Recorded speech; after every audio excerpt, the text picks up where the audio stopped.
You'll also need in Photoshop to create a new file, and we can go ahead and set this as inches, and we'll make it 3 by 3 at 300 pixels per inch. And I want a transparent background, which I'm going to have to then delete once I get in there because it's no longer an option right here.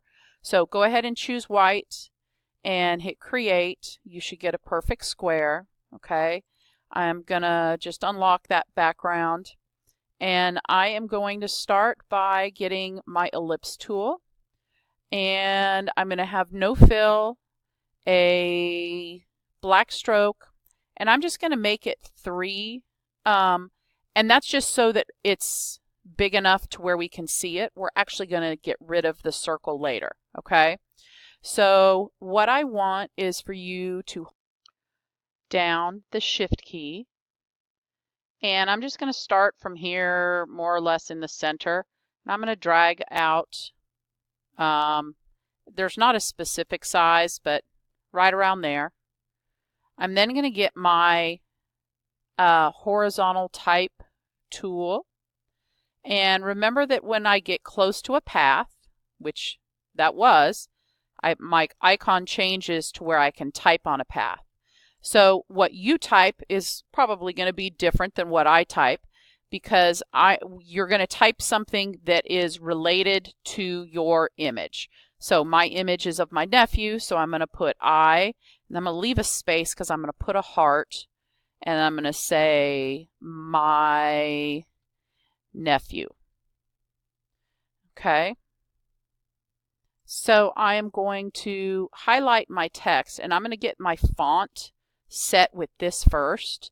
I'm going to choose kind of a thin font. You can choose a font that you like as well.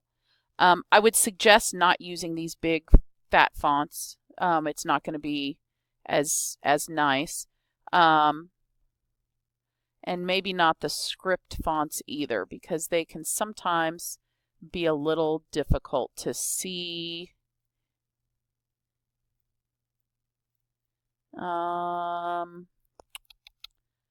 What shall I choose? What shall I choose?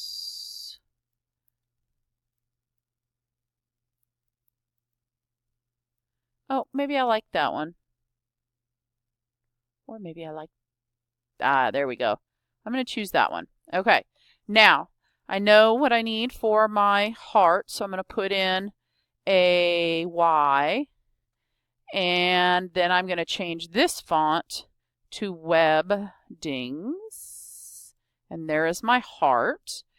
And I'm going to go ahead and make the color of that one red, and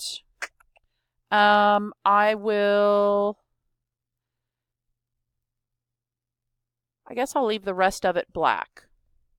I'm also going to add an exclamation mark.